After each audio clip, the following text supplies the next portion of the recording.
Welcome back. This is Sports Zone. Thank you so much for joining us this evening. We appreciate your time very much. My name is Fentio Tahiru Fentio. I've been joined by two lovely people, as usual, Daniel Cranting and Sicho Vefele. Guys, welcome to the show today. Thank you. You guys are looking lovely. You with too. Your shirt and tie. Yeah. At least kind of amazing. Did you have a good weekend? Very good weekend. Very good one. You too? Yeah, I had a lovely weekend. Yeah? Your wife good? She's good. She's good. Your wife okay? Fantastic. Fantastic, guys. We've got a lot to go through today. I want us to begin with this. The Joy Sports Invitational is back. Okay? It is back. So what we are doing is we're building up to the 9th of August, where corporate Ghana meets for a day of sporting action. This is from last year, and it was unbelievable scenes from everywhere you look. That's the chess going on there. That was, and the chess, that's Sekou Nkrumah over there in the background in the green. The arm wrestling, that's a multimedia stuff. So we won the arm wrestling, can you believe it? Of all the competition, the CEO penalty. Oh, after, what a penalty. After the experience you've gathered from the All-African Games on arm wrestling there, Of course. Of course.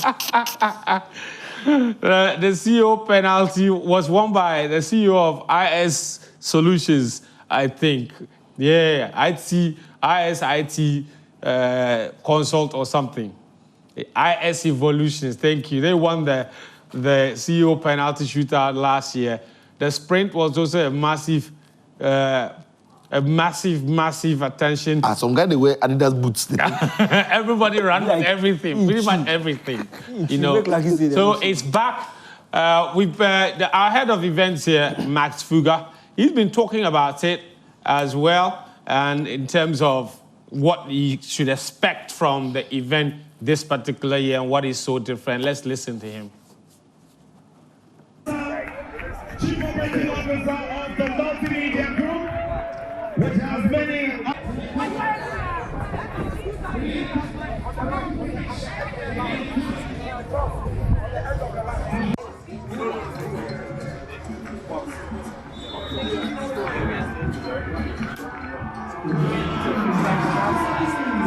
As we promised last year, the 2025 edition is going to be bigger and better.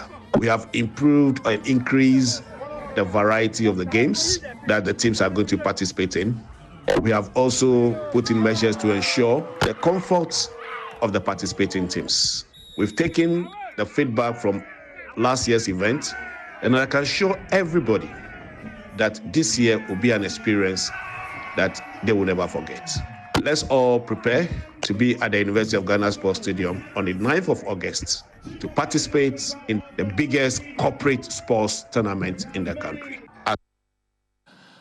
All right, so that's Max Fuga there.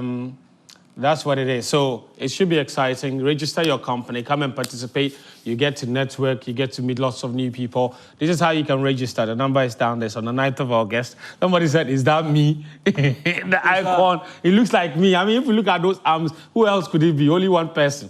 The thing, the hairline service going back, that's me, Pepe. The six-pack, everything is me. You can register. So if you want to register, call Slevin. That's his number down there, 0540-106466. Sign up your company now as quickly as possible.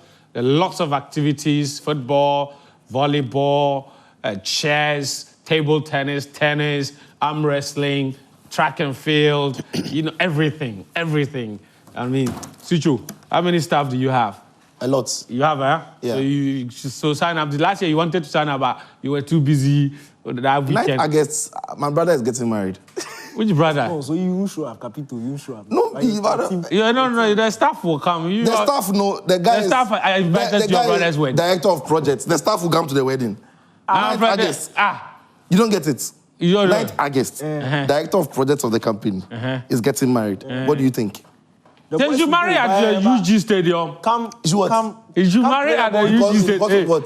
You should marry at the UG Stadium. Come play the ball. We are all staff members. Come play the ball. In fact, company should put a I'm like, when you mention the 9th August, I'm like, But don't worry. It's a Saturday. Excuses. Yeah. It's a Saturday. Yeah, it's a Saturday. It's a Saturday. Oh, at the UG Stadium. Everybody will understand. I have a wedding. Yeah, it should be fun. It should be fun. I finished now quick. Because Lexi say he will ship you for tennis today. Oh, Lexi, I don't need 9 to ship. I don't need 9. You go ship my India. You go beat down tomorrow, quick. Okay, so in the ensuing weeks, you will be doing very nice build-up to the competition. We'll be visiting a lot of these companies, showcasing what their CEOs have been up to, the kind of training they're doing, and so it'll be lovely. And if you run a company, you have a small team, whatever, just sign up.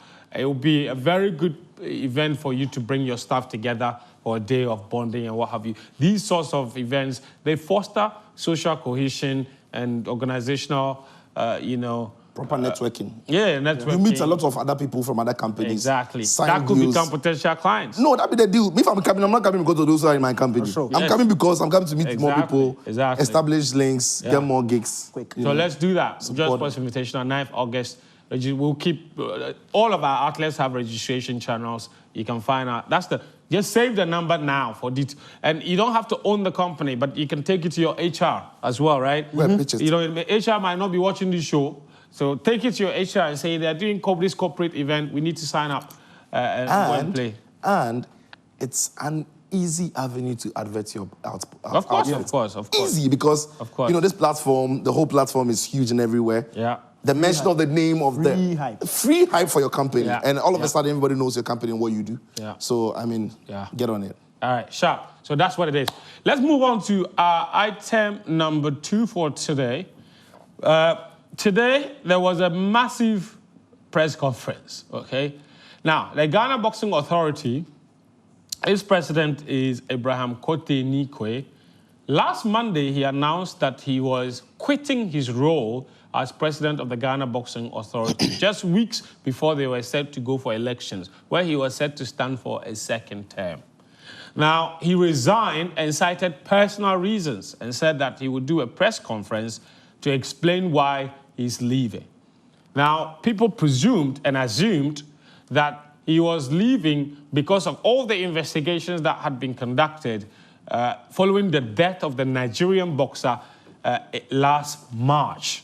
Now, that committee that was set up to do that investigation recommended that the Ghana Boxing Authority was not fit for purpose. The current leadership should be disbanded, okay? That's what they recommended. And the minister, whom they submitted the recommendations to, had said that he was committed to implementing those recommendations.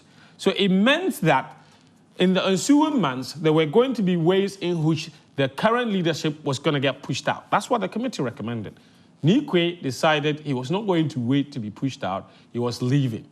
Today, he held a press conference to explain why he's leaving. And he took on the sports minister and said he's the reason he's leaving. He took on former sports minister Nilante van der Poel. And he took on the NSA boss. And then he took on the former GBA president, Mr. Peter Zwinis, in what was a fiery press conference. Listen to what he said. Abraham Kote-Nikwe, the fighter. That's a very strongly worded press conference. Spoke like he ruled Ghana sports. Looked at the cameras and told the sports minister he has no right.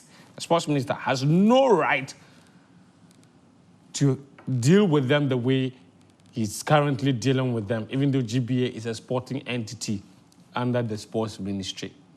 He says the NSA doesn't control them. They don't report to the NSA. So NSA has no authority to disband or to take any action against them. It doesn't matter that the committee recommended it and the sports minister appointed the NSA to oversee that process. Very interesting. He says he's leaving, but he definitely left on a very memorable note. Sicho. Yeah, those are strong words from him. However, I think that sports is not different from politics. Politics and sports are very intertwined everywhere in the world. So when he says it's sports and we shouldn't bring politics into sports, I'm afraid in 2025, that can't be the conversation. Governments all over the world have taken over sports for the good of their people. If you want your sports to grow, you can't keep saying you're autonomous, and no, government's infrastructure or the government system doesn't have any control over you. And I think that is the problem that I I have with leaders of our sporting associations or federations, they over time begin to think that maybe it's because they are called presidents, they think they are lords over their sports and nobody are untouchable. At the end of the day, you can be autonomous, but when things go wrong in your house, a higher body has to oversee what you do. So an athlete comes to partake in the sport you oversee and dies. Who should take care of that? Who should? It becomes a diplomatic matter. Absolutely. Who outside the sports is better placed to look into the matter than the sector ministry, which is the Ministry of Youth and Sports. And they put together a committee. If you want to raise questions or queries about some of the things that they put in their report, go straight to it, write about it, and challenge it. He was called to the committee multiple times. Yeah, fair enough. You could be called to the committee. At the end of the day, their findings might not necessarily be what reflects or the perfect reflection of the incident or what is happening around your federation. So write to it or question those things. Find the proper channels to question the report that has come out. But when you come and you begin to speak the way you speak, then the sense I get is they are undertones, they are personal issues. And the issue is not necessarily about the sports. The issue is not about the report in itself. It's not about the happenings. You're not even defending what happened. You're not even defending the cause of all these investigations. You're not answering them. You're not addressing them. What you are talking about is personal vendetta. And for me, it's unthinkable that anybody handling any federation would think that they are so autonomous that governments, sector like the Ministry of Youth and Sports, in relation to the GBA, have got no authority over them. You can't keep going that way as a country, and that is why maybe our sports is where it is, because they think nobody has checks over them. DK, that was very interesting press conference. I think we all sort of, if you followed we all sort of suspected this is exactly how this press conference would go, and he didn't disappoint. Now he's leaving, but he's advising all the others that he's leaving behind to fight the committee's recommendation of disbandment, and that the NSA has no authority over the GBA, which is true, but the NSA aren't acting independently, are they? No. It's in the arm of government. Yeah. So what next now? How does the sports ministry respond to this? Because I think any response, it has to be strong. Yeah, it has to be. And for me, if I was on the side of the ministry, what Nico has done is a complete PR disaster. Because the things that happened that led to his resignation, and as Icho has said, he didn't address anything. Somebody has died. It's a serious matter. Some of the things that came out of the committee report, the fact that the GBA haven't had a doctor over 3 years. These are major issues. No, practicing medical doctor on duty on the day. Such a big event. There was the fighter wasn't tested. These are the issues. So major they said that serious there was a complete collapse of protocol at the GBA. Allegation for the fighter to come and fight a fighter, convenience, money. Lots of things. These are the things you should be addressing. A lot of things, a lot of major flaws. It's not a main issue. It's not at all. And it's like he deliberately sidestepped the major issues and chose to go on very petty, silly matters and make this thing very, very personal. For me, the ministry, obviously, the report has come out. Minister has said he's going to stick by what the report says. Proceed with your work. Ignore, for me, I don't see why the ministry should come out and respond. He's gone now. He's out of office. That's just one part of it done. Then you delve into the authority and attack and clean it up, because it's a very serious matter. And I'm very surprised how long it's taking this ministry, because the report has been ready a long time. Yeah. Sports minister took it and said he would implement it. I feel like the action should have been immediate. Look, and you see, what bothers me is these personal attacks on the sports minister and the NSA boss. It's not the first time. Yeah. Since this thing happened, since the death of the Nigerian, every opportunity he has to talk, not just he's only attacking. Him. Yeah, he and his cohorts. Every opportunity they have to talk, they keep on attacking personalities. And the point is, something serious like this had happened. And if you had the sport at heart, you would at least spare a couple of minutes to address what has happened. But your fight is with an individual, and it's like a matter of ego. We don't care who you are. We don't care. Yeah. Somebody is dead. Somebody's family is mourning. Yeah. And it's because of the negligence of your authority. So if you can't take responsibility for that, don't come and sit on TV and be spewing nonsense about people who are your bosses. We don't care. The sports minister is his boss. That's his boss. His boss. That's his direct boss. So for me, I would not encourage the ministry to respond to this. It's a side issue. Go ahead, do your job, because at the end of the day, what Ghanaians want is for the sport to be cleaned up. As simple as that. Yeah. Clean it up. And the funny thing is that in recent weeks, after the Battle of the Beasts, it's the image of boxing as it took a serious dive when the Nigerian guy died. Yeah. Then it was uplifted with a very successful event at the Bukum Boxing Arena. Ride on that cloud and clean up the authority, and let's move on. You don't need to respond. The one question I want to ask him is, what rights did he think the CIA or the FBI had to go into FIFA's office, ransack the place, and start an investigation? Arrested people. Yeah. Arrested people, and then in the end uncovered a lot of rot. Superior law enforcement body. Yeah. Law enforcement body, your superior body, that's literally their job. When they only come in when there is reason for that to happen. So the sports ministry, as a ministry, they are regulated. They have entities that are responsible for implementing and regulating certain sporting entities. So if there is a recommendation that one sporting federation should be disbanded, the ministry has to appoint an authority or even certain individual with his own discretion to implement that. So that's why the NSA comes in. Yes, Nikwe is right in saying that the GBA is not an entity that is ordinarily regulated by the NSA, because the GBA, Ghana Boxing Authority, is a professional authority. They organize professional fights. So that is not regulated by the NSA. The one that is regulated by the NSA is the Ghana Amateur Boxing Federation. Yeah. That's directly under the NSA. They have their own president and what have you. They go to the Olympic Games. They carry boxers to international competitions. The GBA only organizes professional fight. But as Sicho said, as Daniel said, this is a very unique circumstance where one professional sporting body that is directly under the sports ministry has gone and done something that has caused international disgrace, mourning. People have died and what have you. And the minister has been told to act. He put a committee of competent people together. Yeah. One of them, the chairman of that committee, with all due respect, he has contributed more to boxing than any member of this current GBA board, including its current president. Ambassador Amaka Amaita has single-handedly contributed more to boxing than all the people running boxing now put together. So when that man leads a committee and they write a report, you can't go and do a press conference and trivialize the report, like Daniel said, and sidestep the important issues in it, and then focus on, listen to this, another person's testimony. The report says this is what the woman has said. It's not a conclusion they have made. But the thing about reports is that they will have to factor in. They'll capture everything. They'll capture everybody's testimony. Then your recommendation comes thereof.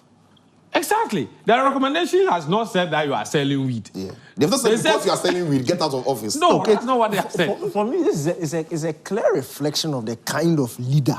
To be frank, what I was watching, that's a clear reflection of the kind of leader. Who doesn't listen? He's only interested in what he has to say. Doesn't care about what other people have to say. I would say disband the GBA leadership. The president is gone. It's not enough. Let everybody else. What are you so afraid of? I'm very interested. Like, why are you? Because when the announced investigation came and they said something was wrong at the GFA. Quick. What happened? Quick. Tell everybody. In fact, the people started stepping aside, all of them, even before the government came in and they put together the whole... It's like we don't respect human life. Somebody died, though. Yes. Somebody died. And it could have been different. In another place, he would resign without saying all of these things. He would resign before the committee. You don't even have the nerve to. Yeah. Yeah, he would resign before the committee. And with all due respect to the current board and leadership of the GBA, the fact that they're saying disband the GBA and a temporary leadership installed doesn't mean that when things come back to normal, you don't have an opportunity to stand for election. If you're competent enough, your people will still vote for you at Congress. Were there not members of the former GFA administration that stood for elections when the normalization committee went and won? In fact, the current GFA president was an executive committee member of the previous administration that was put aside. Huh? That boy is still shine, but that's okay. It's a good point. That's right. All right. So that's that. House of Folk earlier today also unveiled the coach. Didi Dramani signed a two-year contract with them. They unveiled him. Didi Dramani, as usual, had a lot of things to say. He said he wants to approach the club's development with a vertical approach. He talked plenty English. But let's listen to some of the things that he said at that press conference. So Didi Dramani, he's speaking the language a lot of people want to hear, speaking about developing the youth, putting together progressive plan, vertical integration approach, and what have you. Typical Didi, a lot of classroom theorist. Yeah. I mean, we spoke about him only last week. Yeah, only last week, yeah. My view on the appointment still stands. Okay. I think Didi is a great man when he has to oversee a club from the top, not necessarily doing the hands-on training and hands-on day-to-day activities as a coach.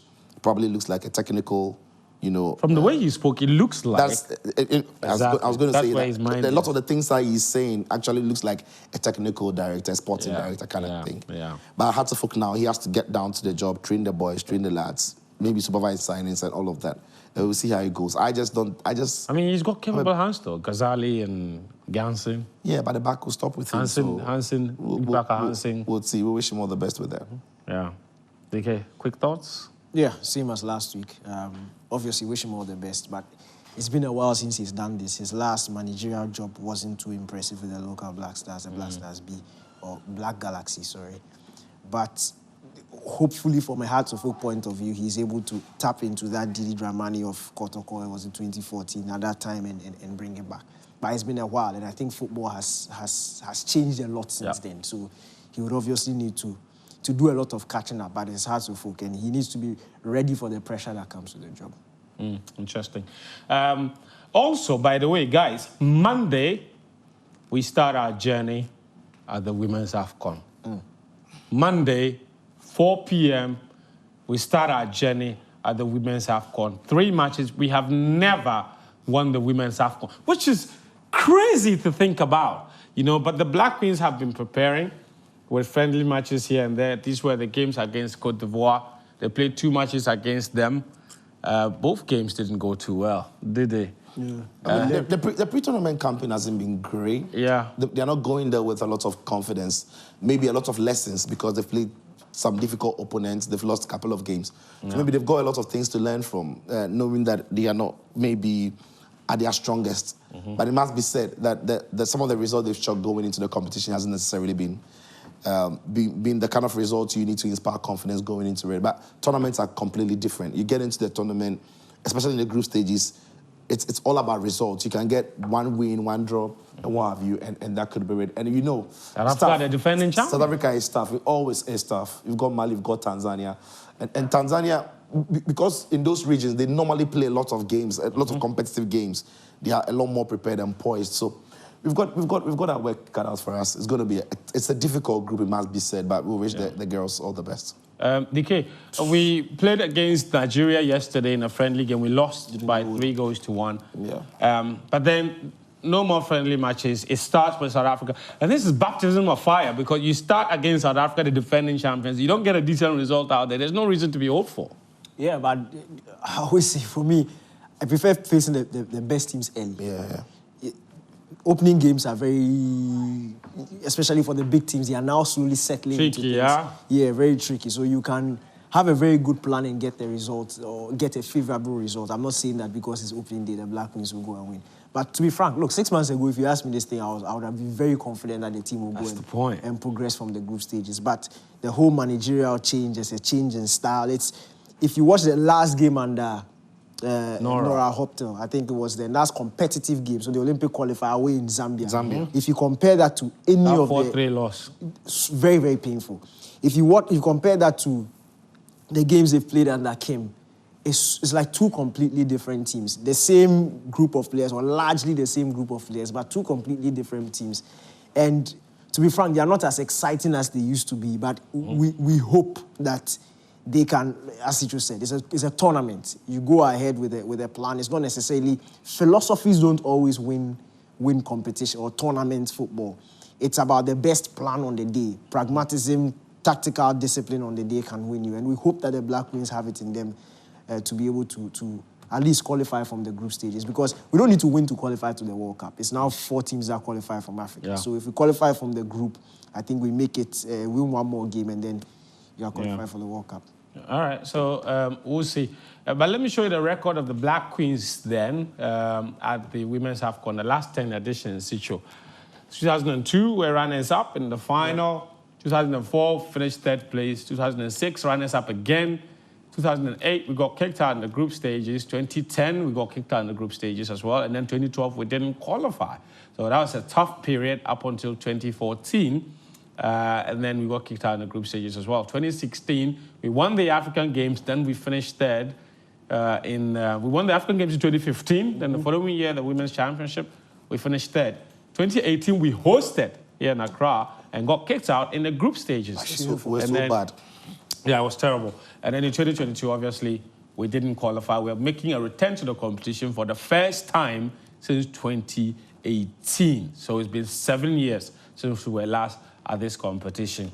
So, but we wish them all the best. Bio Cregan and his squad, too many people haven't been very impressed with him since he took charge of the team, but we'll see. We will take a short break, and when we come back, we've got a lot of transfers and Club World Cup to come. So the most exciting part of the show is still to come here. Keep your messages coming. I'll read them after the break. The number is 0551 575757. 0551 575757. Our man Karim Adamu Benin Abdul Karim is here with the latest on Ghanaian players abroad. Karim, welcome to the show. What have you got for us this evening? Thank you so much. We zoom into transfer now that we are done with team of the season and people that have won trophies. So we are now going into the people that are making the moves in the summer transfer window. And the first of them is a goalkeeper, like I always begin with in the team of the week. So Jordan Emisa, he's 23. He used to play for Ross County, that is in the Scottish Premiership, but they got relegated and he decided to move on from them. But we would have expected that he's going a step up in the league system, but he's decided to go to Burton Albion, that is in the League 1, that is the English League 1, that is the 3rd tier. After about 15 games for Ross County, they couldn't maintain their place in the Scottish Championship. Then this man, he played for Darmstadt, that is where he's going back. He helped them gain promotion to the Bundesliga 2 seasons ago, and he decided to join Augsburg. But when he went, the injury struck, and he couldn't play any more matches for them. Then last season, he played about just 8 matches for 2 clubs, and he's going back to Darmstadt. That is a club he's familiar with. Maybe that's where the spark begins again. Then another player that injuries have disrupted his progress, Ibrahim Mustafa. He played for last season, that is in the Austrian League. Played 10 games for them, but because he was injured out for almost a year with an injury he picked up against Liverpool 2 seasons ago, then he's going back to Vojvodina, that is in Serbia. He began his career in Serbia, that is for Red Star Belgrade, hopefully an environment that he's familiar with. He's going there to rediscover his career. Then Andy Adam, he's a forgotten man for especially the Black Stars. He got injured last season, has been out for more than 301 days with injury, and his contract ran down, played just 13 games for them in the League 1, that is in the English 3rd tier for them, and they have also extended his contract by 1 year, so hoping to also rediscover his career there. Then Kwame Poku played for the Black Stars once, that is around 2022. Then he moved from League 1, that is in the English 3rd tier, Peterborough, then he's going to QPR, that is in the Championship. A step up for him. They paid for about 700,000 pounds for him. So going up, scoring 12 goals in the League One last season and 11 assists. Hopefully, the Championship is a stepping stone for him, about 23 years old. Then Abdulaziz Issa, the transfer to Barcelona didn't really work out. Barcelona B didn't really work out well for him. He played only 2 games for them, and in those 2 games, just 26 minutes. Wow. Out of 36 games that were available to him, he played just 26 minutes. That is like 1% of the minutes available to him. His loan has ended. Now he's coming back to Dreams. Hopefully he gets another club that will help him rediscover. What happened to his teammate, David Odro? He signed a permanent deal. That is like 3 years, I think. His contract is still running. And he played more, actually. He played more than Aziz. Then Lawrence Ajekum. He was one of the regulars in my Team of the Week last season and made the Team of the Season. Played 46 games for Cercle Brugge and moved from Cercle Brugge to... he was on loan last season from RB Salzburg. RB Salzburg. And he played 46 games, scored about 5 goals, and they made the move permanent. They paid about 800,000 pounds for him. So a permanent deal, but there are still rumors that he could be on the move despite signing a long-term deal with Cercle Brugge until 2029. Then Michael Pedro, a mid-season transfer, didn't quite work out for him at Plymouth Argyle. They got relegated from the Championship and we're playing in the League One, that is in the 3rd year of the English ladder last season. He decided to move on and move to Qatar, that is Salal, that is in the Qatari League. And hopefully, I don't know how that is going to go for him. And it's a loan, 1 season. Maybe when the Plymouth Argyle gain promotion back to the Championship, he will be returning. Then Ibrahim Husseini, he commanded the highest transfer fee. Ibrahim Osman commanded the highest transfer fee of any Ghanaian player last season. And he went on loan from Brighton to Feyenoord. His loan has ended after about 36 games there. He has started just 13 of them and scored, I think, 5 goals for them. But injuries have also worried him, and he's going back to Brighton after his loan has ended. I don't know if he's staying or he's moving on. Hopefully, he gets the best option. That will be good for his career. Then this, Central. You remember the video we played, I think, a month or 2 ago? This is Ibrahim Husseini.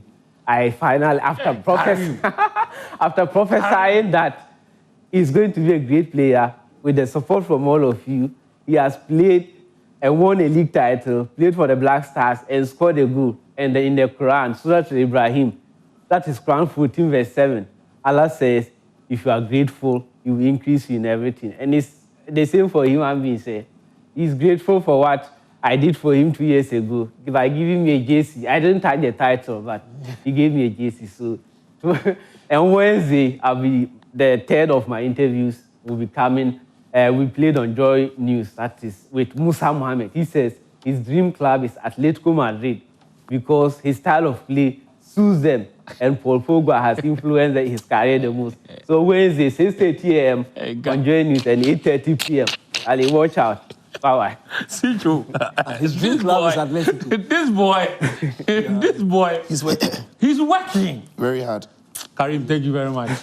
I said, Otto, they watch the segment. Otto is count. Otto is count. So that's Karim with Ghanaian players abroad. Only confirmed deals. Those are the ones that Karim is dealing with. We deal with the rumors. One of them today was that Mohamed Kudus was top on the radar of Tottenham Hotspur, and that they were looking to sign him, and West Ham were also looking to offload him. But West Ham and Spurs haven't done any deal since 2011, when Scott Parker moved from West Ham to Tottenham Hotspur. Will Kudus be that guy? Last week, it's almost as if Spurs were listening to you guys, but there was a consensus here that he might actually work much better at Spurs than any of the other 3 teams that were linked to him. The reports are that Chelsea are still very much interested, but now they've signed João Pedro. It looks more and more likely that he might end up at Spurs. Well, reports coming through even just before we started the show, as we started the show, is that Chelsea are still looking into bringing in Mohamed Kudus, the Ghanaian. Because, as you said, West Ham are happy to let him go for a very good price. I think that was the idea for West Ham. They knew they would bring him in, expose him to big Europe. When I say big Europe, the big leagues in Europe. And then they've done that brilliantly well. So when you look at their socials and how they... the boy told me to pass him. The very good little thing that Kudus does, they were all markets on him. It's come to the point where they feel that is the time to cash in on him. And he's happy to go as well, Mohamed Kudus. We hear from his camp, he's happy to leave West Ham and take another step. The club that we know for sure that are looking to bring him in is Tottenham Hotspur.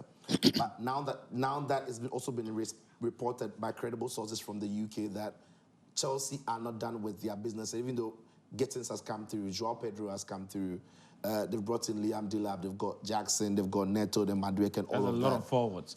But they're looking to offload some though, including Madueke. Yeah, they have to offload again Joao Felix and a couple of others. But it's not new to what Chelsea's project has been. Because Chelsea's project has taught us that they are able to sign so many players in the same position with the same profile, same age category, and what have you. So there's no surprise that Chelsea has to look into him. So I think his team have got a massive thinking to do about what is the best next step for Mohamed Kudus. Does he back himself to go into the Chelsea squad with all the players available and still trust in his ability to say that I'm going to hold a position and make it my own. I'm going to be better than Neto, better than Madueke if he stays, better than whoever is going to be competing, perhaps even Cole Palmer. Can he back himself to go into Chelsea and do that? But for now, we know that surely Spurs want him. If he goes to Spurs, I have no doubt or whatsoever that Kudus walks into that team and starts. He walks into that team and gets a position where he's going to play week in, week out. At Chelsea, he then has to fight for a place, and he's got the ability to do so. So it comes down to the player himself, and it comes down to how he backs himself. Especially for Chelsea, it's not the first time, because in fact, before he joined West Ham, he had reportedly agreed personal terms with Chelsea at that time. And it's been reported that Kudus really actually fancies Chelsea as well. But that's an interesting dynamic. That Chelsea forward line, there's a lot of players in there. But you get the feeling that, given the number of minutes that Madueke plays, if Madueke leaves, which looks very likely, Kudus gets to play. Look, if you watch Chelsea during the Club World Cup, Pedro Neto is playing on the right-hand side. He's played on the right-hand side a couple of times. Last season, we saw Madueke play there, Pedro Neto play on the left-hand side. With Gittins coming in, and I'm looking at Maresca through 2 seasons ago with Leicester and what he did with Chelsea last season. He tends to like inverted wingers. So the thinking is that Pedro Neto is going to switch once Gittins comes in. Gittins is a more natural left winger, cutting onto his right foot, and we've seen our Dortmund, brilliant player. With Pedro Neto playing there, look, he's more suited to the position than Kudus is in terms of the fact that he's a natural winger. Yes, head down. Head down.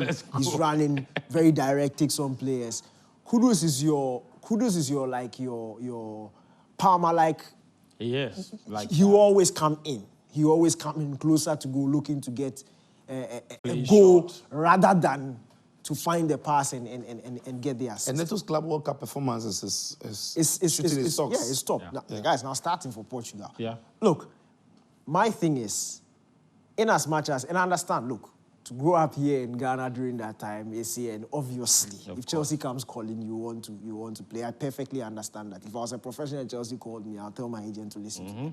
But you need to think about, for me, your career and the trajectory you're on.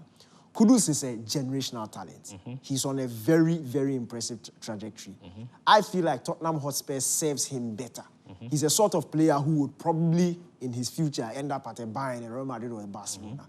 And Tottenham Hotspur and the history of the coach at Tottenham Hotspur, Thomas Frank, if you look at his history with forwards, Wissa, Mbuemo, Ivan Toney, even this season where Kevin Schad came in, instant hit. Like, he just knows how to let his forwards stick. And Tottenham Hotspur already have a very attacking philosophy that has been drilled in them by the former coach. If Thomas Frank is coming, obviously he has a more finer balance to him. I just feel like the way Tottenham Hotspur play, the way Thomas Frank plays, the way he sets up his teams, I think we'll see much better from Kudus in terms of delivery and a more guarantee. More guaranteed minutes at Tottenham Hotspur. With Chelsea, You never know. You never know. But Even Joao Felix what if I came in throw and this club's name into it because it's also being reported alongside Spurs? Newcastle United are looking to bring in Mohamed Kudus. If they don't get Elanga, according to the report. So Elanga seems like their first choice. Yeah, and if they don't get him, it could be that. They might be interested. What if it becomes Newcastle? Because then he's got Jacob Murphy, who had an incredible season the last time to contend with down that side. And I think Kudus can back himself to get a better job, to do a lot better than Jacob Murphy in the way they play. Would he consider Newcastle? Yeah, I think so. Why not? They're in the Champions League. They have Arab money. It's a club on the rise for sure. Absolutely. And Newcastle. And the way they play will actually suit him. But again, I was going to say that, but again, he also has to wait and look at what Newcastle are going to do. Are they going to sell players like Isak, Godin? Are they going to be weakened? Because if he's going to play around the likes of Isak, Godin, still Tonali stays, Bruno Guimaraes, that is more exciting, isn't it? I think Newcastle are one club that can say, we're not selling our players to you. Yeah. And you don't need your money. They'll be able to do that. Well, but if Slaughter's Liverpool come with 70 million, which they've got plenty money now for Isak would think twice.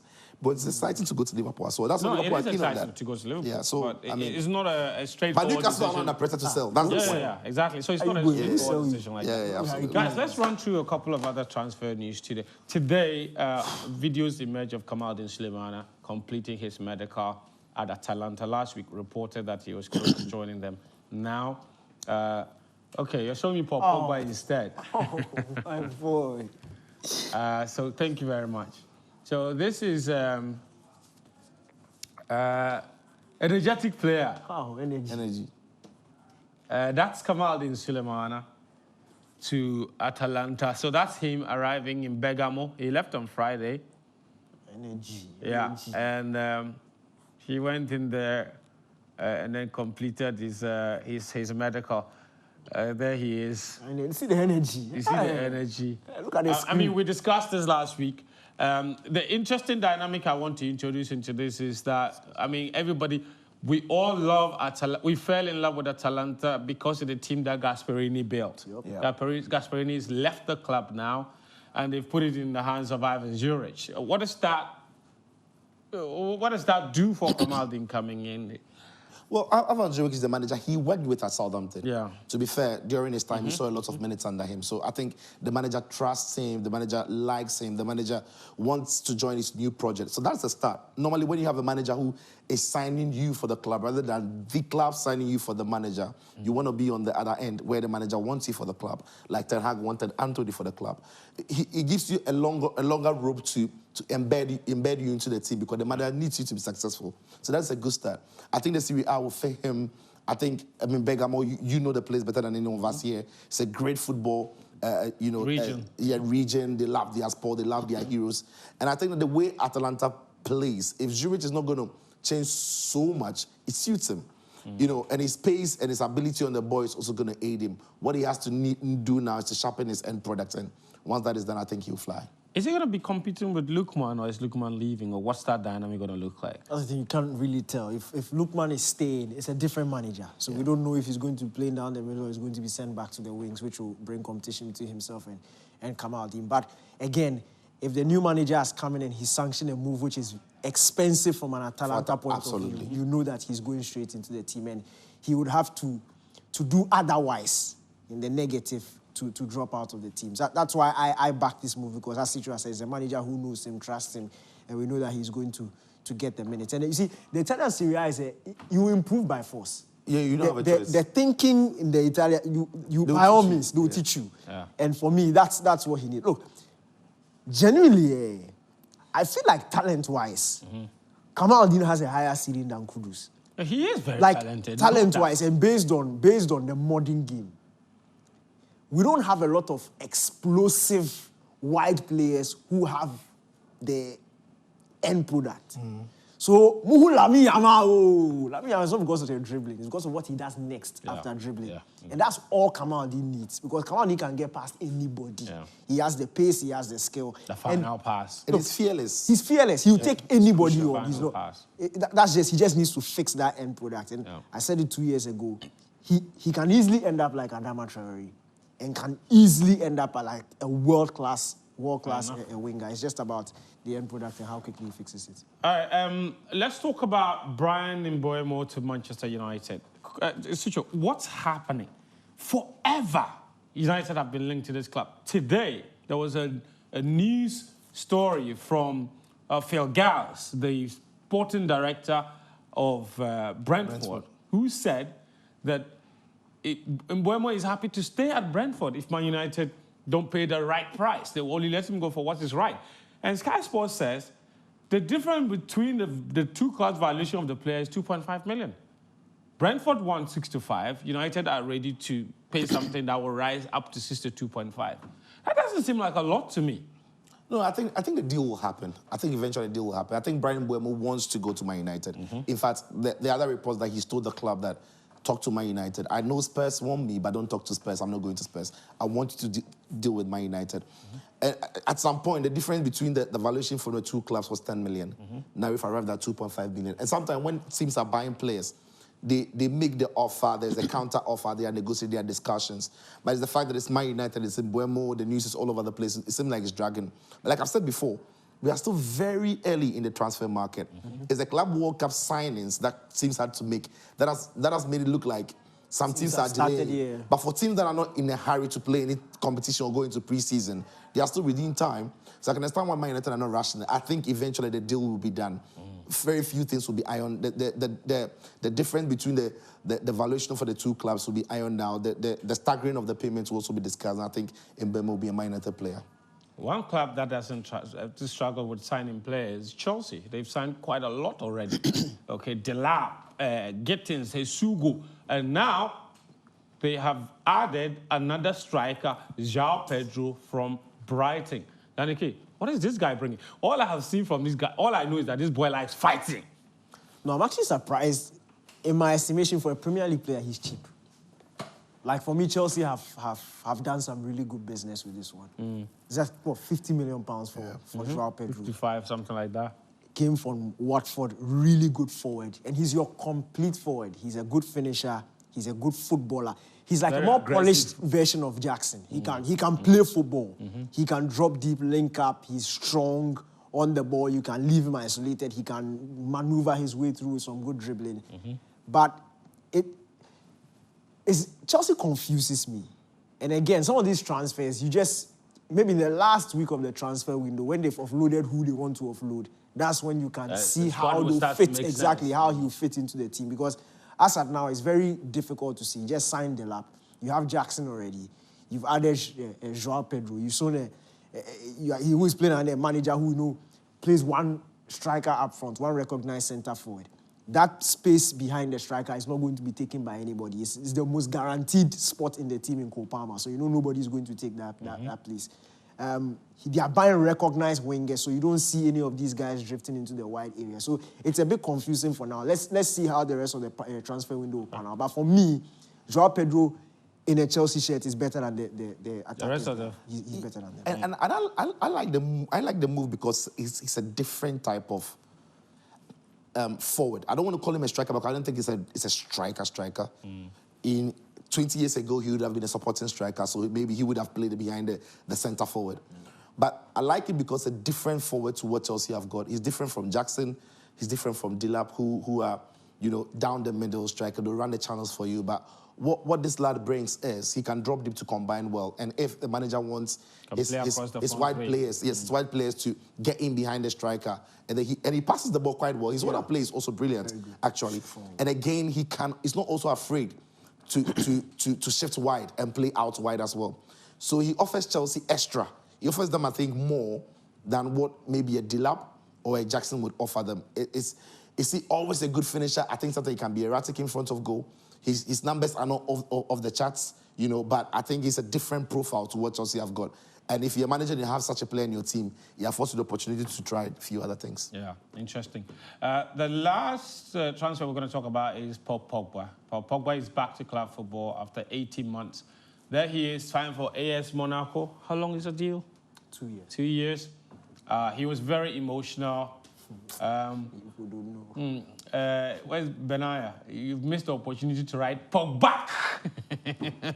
Pogba. Pogba. Pogba. That's right. This is really interesting. Football means everything to him. Clearly, it's good to see him back. A French club taking a chance on him, and you can guarantee that Monaco's stock is going to go up this season. Yeah, it's Pogba, isn't it? Yeah. He's a Hollywood star, kind of. He has that thing about him. And I'm happy for him because he's a great talent, superb talent. Maybe he's not necessarily made some of the best career decisions, you know, coming back to Man United at the time he did come back, how long he stayed, when he could have gone to other teams and all of that. He hasn't necessarily helped.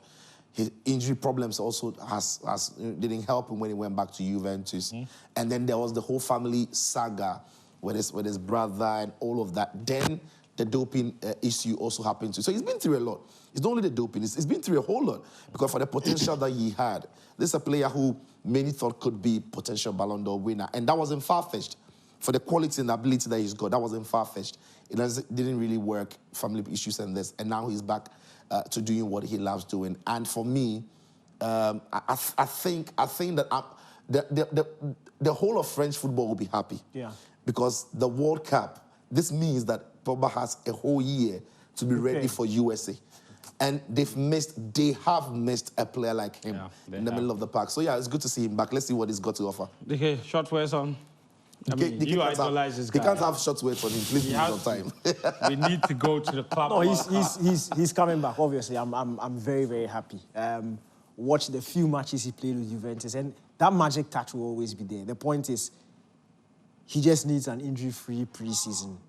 And as we settle into the opening weeks of the Champions League, look, football is back, and the world is coming to see ball because the World Cup is coming, as Chicho has said. What we've gone through, we are not just coming to sail through.